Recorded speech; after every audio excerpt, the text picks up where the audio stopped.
আমার বয়স যখন 15 বছর তখন আমি গ্রাম ছেড়েছিলাম। প্রায় 18 বছর পর গ্রামে আবার ফিরে আসলাম। ছোটবেলা থেকে একটা গুজব শুনেছিলাম, কি জানেন? যে আমাদের গ্রামের পাশের যে জমিদার বাড়ি আছে, সেই জমিদার বাড়িতে নাকি সন্ধ্যার পর পর একটা মেয়েকে দেখতে পাওয়া যায়। সেই মেয়েটা নাকি সাদা শাড়ি পরে হাঁটাহাঁটি করে জমিদার বাড়ির চতুর্পাশে। ছোটবেলা থেকে শুনেছিলাম যে জমিদার বাড়িতে নাকি ভূত থাকে। ছোটতে বিশ্বাসও করেছিলাম। তারপর তো আর গ্রামে থাকা হয়নি, চলে গেছিলাম বাইরে। 18 বছর পর গ্রামে আসলাম। তো এত বছর পর গ্রামে এসেও না, মাঝে মাঝে বাচ্চাদের মুখে এইসব শুনতে পাওয়া যায় যে জমিদার বাড়িতে নাকি ভূত দেখতে পাওয়া যায়। তো বিকেলবেলা চা নাস্তা খেতে বসলাম। হ্যাঁ, তখন মা বলল, তোর বাবা ওই যে সকালে গেছে জমিদার বাড়ির পাশে যে নদীটা, ওখানে মাছ ধরতে, এখনো আসার খোঁজ খবর নাই। 6টা বাজতে শুরু করলো। ওখানে নাকি আবার 7টার পরে ভূত দেখতে পাওয়া যায়। কোন নাকি মেয়ে বলে হাঁটাহাঁটি করে। মানুষ তো সন্ধ্যার পর আর ওখানে চাপেই না। তোর বাবার এখনো আসার খোঁজ খবর নাই। এরপর আমি বললাম যে আরে মা, টেনশন নিও না, ওসব ভূত টুত বলতে কোনো কিছু হয় না, ঠিক আছে? আমি দেখতেছি, আমি ওইদিকে যাবো একটু হাঁটার জন্য। তখন মা বললো, না খবরদার ওইদিকে যাবি না, আমি তোর চাচাকে খবর দিচ্ছি, উনি উনি গিয়ে তোর বাবাকে ডেকে নিয়ে আসতেছে, তোর ওইদিকে যাওয়ার কোনো প্রয়োজন নাই। আমি বললাম, আরে অনেকদিন পর গ্রামে আসলাম, একটু ঘোরাঘুরি করি, ভালো লাগবে। ঘনিয়ে সন্ধ্যা নেমে এলো। হাতের মধ্যে লাইটটা নিলাম। লাইটটা নিয়ে মনের মধ্যে একটা কৌতূহল সৃষ্টি হলো যে আজকে আমি ভূত দেখবো। এটা কি আসলেই ভূত নাকি মানুষের কোনো চাল? আর মনের মধ্যে শুধু এরকম কৌতূহল হতে লাগলো, ঠিক আছে? তো তারপরে আমি লাইটটা নিয়ে মাকে না বলেই বেরিয়ে পড়লাম। আসলে বড় তো হইছি, এখন কি আগের মতো বাচ্চা আছি যে ভূত দেখে দৌড় মারবো? ভূতের সাথে কথা বলতে হবে যে ভূত তুমি কি চাও, তুমি এখানে ঘোরাঘুরি কেন করো? আসলে ভূত টুত বলতে কিছু হয় না, এগুলা ছোটতে যা মানুষ ভয় দেখাচ্ছিল সেটাই। কিন্তু আসলেই এখন ভূত টুতে এসবে বিশ্বাস হয় না, কোনোদিন কোনো কিছু দেখিও নাই। লাইট নিয়ে যাচ্ছিলাম, কিছু দূর যাওয়ার পরে রাস্তায় বাবার সাথে দেখা। বাবা বললো, কোথায় যাচ্ছিস? ওইদিকে যাওয়ার কি দরকার? এই রাস্তা ধরে এই সন্ধ্যার পরে কেউ থাকে না, তুই এইদিকে না এসে ওইদিকে চলে যা। তোর চাচা আমাকে খবর দিছে, আমি এই মাত্র আসতেছি। আরে একটা মাছও পড়ে নাই জানিস, এই শুধু 2টা বাটা মাছ পাইছি, আর এই যে একটা সিলভার কাপ, এইটাই নিয়ে যাচ্ছি বাসায়। অনেকদিন বাইরে ছিলি, আজকে বাসায় একটু শান্তি করে ভালো মতো খাবি, তাড়াতাড়ি বাসায় আয়। আমি বললাম, আরে বাবা, আমি ওইদিকে যাবো না, এই এমনি একটু আশেপাশে ঘোরাঘুরি করে বাসায় যাচ্ছি, তুমি বাসায় যাও, চিন্তা করিও না। তারপরে আমি বাবাকে ওখান থেকে পাঠিয়ে দিলাম। বাবা চলে গেল। হাতে লাইটটা নিয়ে একটু আগাতে শুরু করলাম। কিছু দূর গিয়ে দেখতে পেলাম মানে পরিত্যক্ত একটা বাড়ি, অনেক পুরানা, ঠিক আছে? সবাই জমিদার বাড়ি নামেই চেনে, আবার অনেকেই বলে রাজবাড়ি, আবার অনেকেই বলে ভুতুরে বাড়ি। তখন বাজতেছিল সন্ধ্যা 7টা, আশেপাশে কোনো মানুষ নাই, এবং কি আমি নিজেই লাইট নিয়ে ঘোরাঘুরি করতেছিলাম।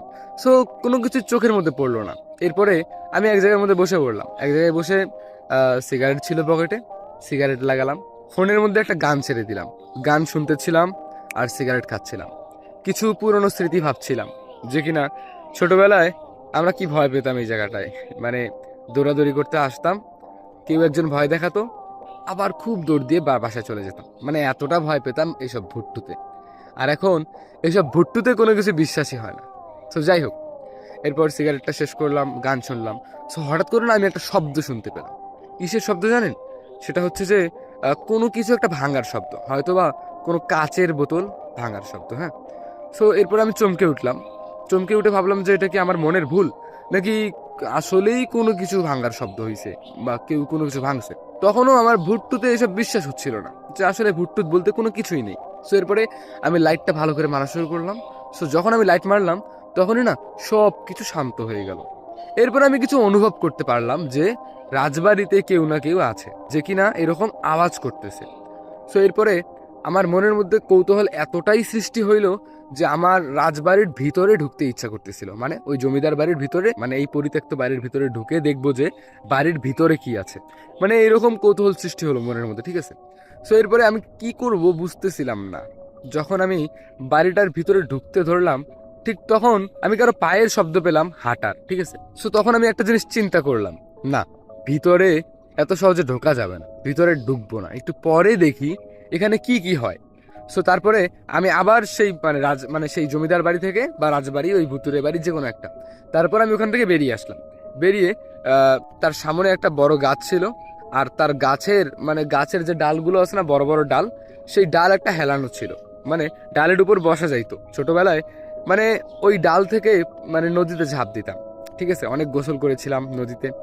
তো মানে গাছটা অনেক পুরানা। তারপর আমি সেই গাছের ডালে গিয়ে বসলাম, চুপচাপ আছি যে আজকে দেখবো কি হয়। বাসা থেকেও মা কল দিচ্ছে বারবার, ঠিক আছে? সো তারপরে ফোনও রিসিভ করতেছিলাম না, ফোন সাইলেন্ট করে পকেটের মধ্যে রেখে দিলাম। এরপর রাতের আধারে আমার চোখে ছিল চশমা, মানে আমার চোখে একটু প্রবলেম ছিল। তারপর চশমাটা খুলে একটু মোছা শুরু করলাম। ঠিক সেই সময় দেখতে পারলাম ঝাপসা ঝাপসা চোখে যে কেউ একজন হেঁটে আসতেছে আমার দিকে। সাদা শাড়ি পরানো এরকম কিছু, ঠিক আছে, কেউ একজন আমার দিকে হেঁটে আসতেছে। সো এরপরে আমি তাড়াতাড়ি চশমাটা চোখে দিলাম, চোখে দিয়ে লাইটটা মারলাম। লাইটটা মেরে দেখতে পেলাম যে কোনো একটা মেয়ে হেঁটে আসতেছে আমার দিকে। সো তখন আমি ভয় পেলাম না, চুপচাপ বসে রইলাম। তবে আমি কথাও বলিনি, ওখানে চুপচাপ বসে রইলাম, জাস্ট দেখতেছিলাম যে মেয়েটা আস্তে আস্তে হেঁটে কই যাচ্ছে।